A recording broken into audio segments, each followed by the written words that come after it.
माँ ने माँ के दर्द को समझा बखूबी। वाह।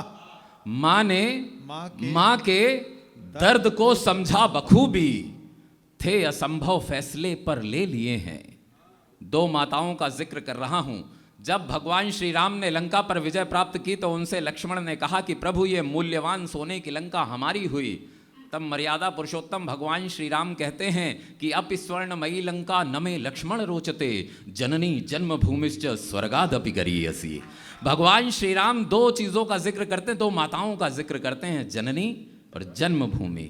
माँ ने माँ के दर्द को समझा बखूबी, माँ ने माँ के दर्द को समझा बखूबी, थे असंभव फैसले पर ले लिए हैं। अरे एक भारत माँ तेरी रक्षा की खातिर लाखों माताओं ने बेटे दे दिए हैं। एक भारत माँ तेरी रक्षा की खातिर लाखों माताओं ने बेटे दे दिए हैं। लाखों माताओं ने बेटे दे दिए हैं। निवेदित करता हूं, सुनिएगा कि प्रश्न था कि भारती के पूजन में कौन क्या दे। प्रश्न था कि भारती के पूजन में कौन क्या दे, धनी लोग धन का ही दान दे के आ गए।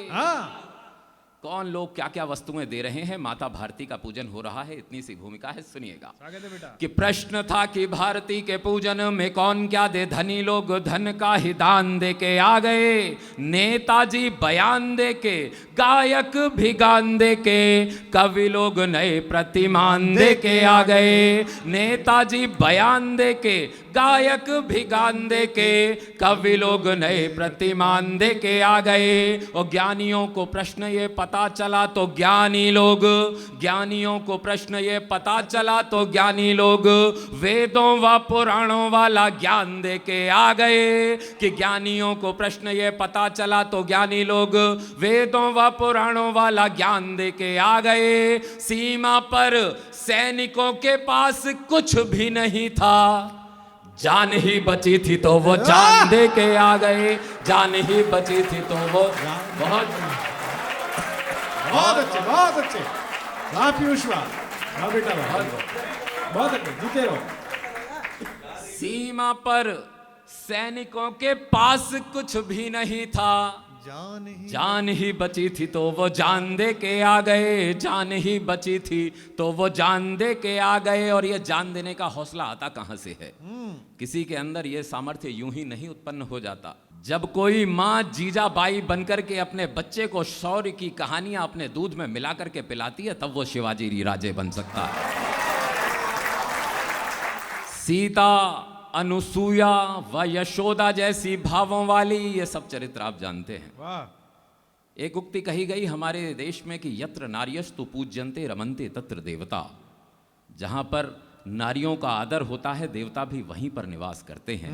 किंतु नारियां भी कैसी होनी चाहिए, कुछ तो अर्हता होनी चाहिए। मैं निवेदित करता हूं, सुनिएगा। स्वागत है। कि सीता, अनुसूया व यशोदा जैसी भावों वाली, सीता, अनुसूया व यशोदा जैसी भावों वाली पावन चरित्रों की निशानी कौन बनेगी? कि सीता, अनुसूया व यशोदा जैसी भावों वाली पावन चरित्रों की निशानी कौन बनेगी? संकट समय में निज शीश काट देने वाली वीरहाड़ा रानी की कहानी कौन बनेगी? संकट समय में निज शीश काट देने वाली वीरहाड़ी रानी की कहानी कौन बनेगी? आज के समय में जहां खो गई अनन्य प्रीति, आज के समय में जहां खो गई अनन्य प्रीति, अब मीराबाई सी दीवानी कौन बनेगी? कि आज के समय में जहां खो गई अनन्य प्रीति, अब मीराबाई सी दीवानी कौन बनेगी? देश की हर बालिका जो मिस वर्ल्ड बनेगी, तो बोलिएगा झांसी वाली रानी कौन बनेगी? बोलिएगा झांसी वाली रानी कौन बनेगी? बोलिएगा झांसी वाली रानी कौन बनेगी? बहुत अच्छे प्रसून, बहुत अच्छे बेटा। मैं बहुत कृतार्थ हुआ आज। ये जो 5 दिवसीय साधना थी, उसका प्रतिसाद मुझे आप लोगों के मध्य आकर के मिल रहा है। मैं पुनः से कोटिशा आपका आभार व्यक्त करता हूँ। और आइए और 4 पंक्तियाँ निवेदित कर देता हूँ। चूँकि वीर रस का कवि हूँ तो मेरे समक्ष कुछ अतिरिक्त जिम्मेदारियाँ भी आती हैं, मुझे बात करनी पड़ती है, जवाब देना पड़ता है। आपका एक पड़ोसी जिला वहाँ का एक व्यक्ति दिल्ली के सदन में बैठ करके हमारे महापुरुष को गाली दे देता है। वाह, मुझे लगता है कि जवाब तो देना चाहिए, लेकिन जवाब यदि कविता की भाषा में हो। मेरा किसी से कोई विद्वेष नहीं है, मैं किसी के महापुरुषों को गलत नहीं बोलता, लेकिन इतनी अपेक्षा ज़रूर रखता हूँ कि कोई हमारे पितामह, कोई हमारे पुरखों को गाली न दे। तब निवेदित करता हूँ कि पुरखों को पूजना हमारे संस्कार रहे। नाम नहीं लेता किसी का, बात आप तक पहुँच जाएगी, तब आशीष चाहता हूँ कि पुरखों को पूजना हमारे संस्कार रहे। हम लोग मन में ये भाव लिए बैठे हैं कि पुरखों को पूजना हमारे संस्कार रहे। हम लोग मन में ये भाव लिए बैठे हैं। राणा सांगा जैसे महावीर का प्रभुत्व है कि वीरता का आज भी प्रभाव लिए बैठे हैं। राणा सांगा जैसे महावीर का प्रभुत्व है कि वीरता का आज भी प्रभाव लिए बैठे हैं। मेरी बात गौर से जरूर सुन ले वे लोग, मेरी बात गौर से जरूर सुन ले वे लोग। निवेदित कर देता हूं और चेता देना चाहता हूं, और बात अगर सही से कह दी हो तो आप सभी का आशीष चाहता हूं कि मेरी बात गौर से जरूर सुन ले वे लोग। पद के गुरूर में जो ताव लिए बैठे हैं, कि मेरी बात गौर से जरूर सुन ले वे लोग। पद के गुरूर में जो ताव लिए बैठे हैं, कि जितनी तुम्हारी पूरी पार्टी में नेता नहीं, उतने तो राणा सांगा घाव लिए बैठे हैं।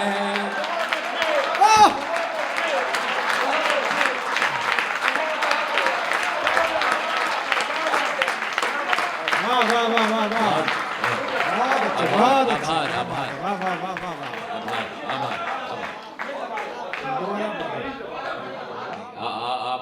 आपका आदेश अध्यादेश, लेकिन मैं दोबारा पढ़ देता हूँ कि पुरखों को पूजना हमारे संस्कार रहे। हम लोग मन में ये भाव लिए बैठे हैं कि पुरखों को पूजना हमारे संस्कार रहे।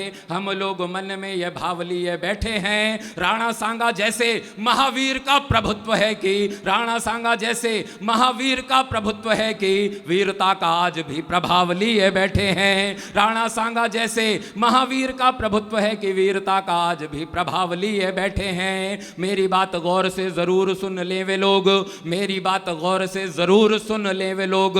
पद के गुरूर में जो ताव लिए बैठे हैं, कि जितनी तुम्हारी पूरी पार्टी में नेता नहीं, उतने तो राणा सांगा घाव लिए। बहुत बहुत आभार, बहुत बहुत वाह बेटा वाह, पढ़। जितने तुम्हारी पूरी पार्टी में नेता नहीं, उतने तो राणा सांगा घाव लिए बैठे हैं। कि जैसे साधु संत मुनियों की होती कामना है, हाँ, जैसे साधु संत मुनियों की होती कामना है, अंतिम समय में राम राम कर लेने दो। एक जवान का नाम लेता हूं, अमर जवान हेमराज। आप लोगों ने नाम सुना है, जानते हैं, सभी लोग जानते हैं, बुद्धिजीवियों के मध्य में खड़ा हूं। अमर जवान हेमराज जिनका की शीश काट करके ले गए कायर पाकिस्तान के सैनिक। ये जबान, ये उस पड़ोसी देश का नाम मेरी जबान पर आ गया, ये छंद छोटा हो गया इतना कह देने भर से। किंतु ये मेरे संस्कार नहीं रहे। श्रद्धेय गुरुवर ने मुझे सिखाया नहीं कि हमारे अमर जवान का शीश काट करके ले गए वो पड़ोसी देश के सैनिक। जिस समय पर शीश काटा जा रहा होगा, क्या कल्पना उनके मन में आ रही होगी, क्या विचार मन में चल रहे होंगे, इतनी सी भूमिका है। छंद सुनिएगा। आगे दे बेटा। कि जैसे साधु संत मुनियों की होती कामना है, अंतिम समय में राम राम कर लेने दो, वैसे सीमा पे खड़ा जवान यह चाहता है, दुश्मनों के काम को तमाम कर लेने दो। वैसे सीमा पे खड़ा जवान यह चाहता है, दुश्मनों के काम को तमाम कर लेने दो। और शत्रु जब गले पे चलाने लगे तलवार, शत्रु जब गले पे चलाने लगे तलवार, हेमराज बोले एक काम कर लेने दो। वो क्या कामना रही होगी, निवेदित करता हूं, आपका भरपूर आशीष चाहता हूं कि शत्रु जब गले पे चलाने लगे तलवार, शत्रु जब गले पे चलाने लगे तलवार, हेमराज बोले एक काम कर लेने दो, कि सर मेरा काटते हो काट के ले जाओ, पर मुझको तिरंगे को प्रणाम कर लेने दो, मुझको तिरंगे को प्रणाम कर लेने दो, प्रणाम कर लेने दो।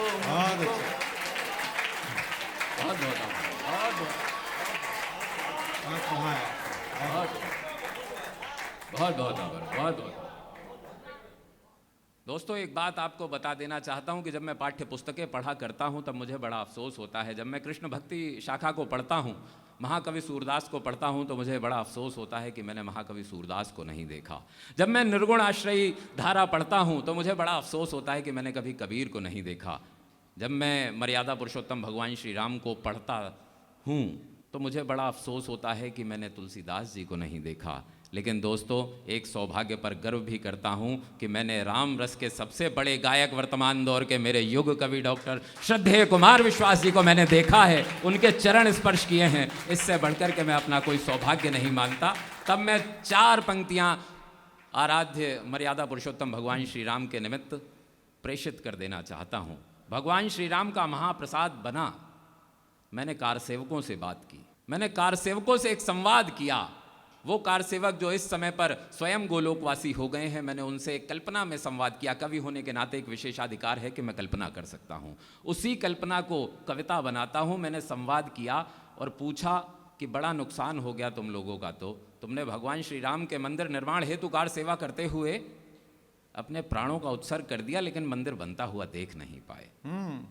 छंद निवेदित करता हूँ, स्वागत है बेटा। चेतना चाहता हूँ और अब तक भी जिन लोगों का आशीष मुझे नहीं मिला हो, इन पंक्तियों पे मैं आग्रह करता हूँ, सुनिएगा। स्वागत है बेटा। कि कितनों ने प्राण दिए और बलिदान दिए, कितनों ने सांस सांस अपनी चढ़ाई है।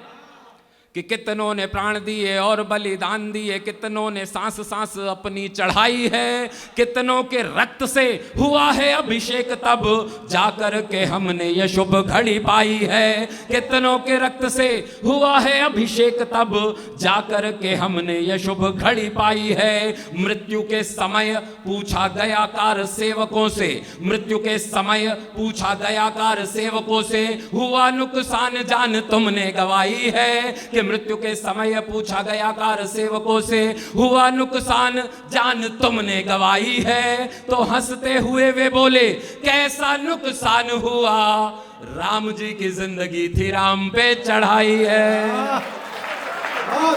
हंसते हुए वे बोले,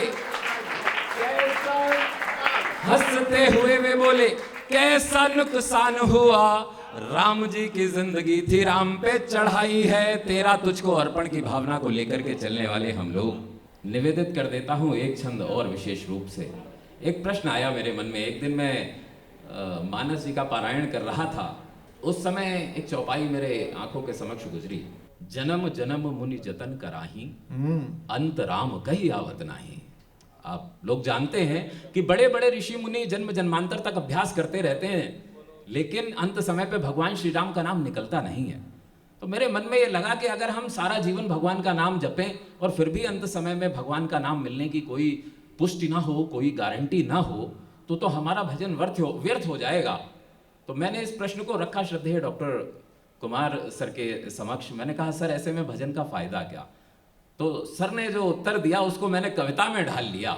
सर ने जो मुझे बताया मैं आप तक पहुंचाता हूं और इन्हीं के साथ में मैं आशीष मांगता हूं। निवेदित करता हूं, सुनिएगा। कि राम वो जिन्हें की लोभ लालच है छू न पाए, राम वो जिन्हें की लोभ लालच है छू न पाए, राम वो जिन्होंने राजपाट ठुकराए हैं। कि राम वो जिन्हें की लोभ लालच है छू ना पाए, राम वो जिन्होंने राजपाट ठुकराए हैं। जिनके दर्श को तड़पते हैं साधु संत, वही खुद शबरी की कुटिया में आए हैं। जिनके दर्श को तड़पते हैं साधु संत, वही खुद शबरी की कुटिया में आए हैं। कि राम वो जिन्हों की लोभ लालच है छू न पाए, राम वो जिन्होंने राजपाट ठुकराए हैं। जिनके दर्श को तड़पते हैं साधु संत, वही खुद शबरी की कुटिया में आए हैं। किसको मिलेंगे किसको नहीं मिलेंगे राम, राम मिलेंगे या नहीं बता रहा हूं, सर का उत्तर पहुंचा रहा हूं, आपका आशीष मांगता हूं। कि किसको मिलेंगे किसको नहीं मिलेंगे राम, विधि के विधान सब उन्हीं के बनाए हैं। कि किसको मिलेंगे किसको नहीं मिलेंगे राम, विधि के विधान सब उन्हीं के बनाए हैं। जिनको बड़े से बड़े संत भी ना पा सके हैं, वही राम भालुओं ने बंदरों ने पाए हैं। जिनको बड़े से बड़े, बहुत बहुत आभार।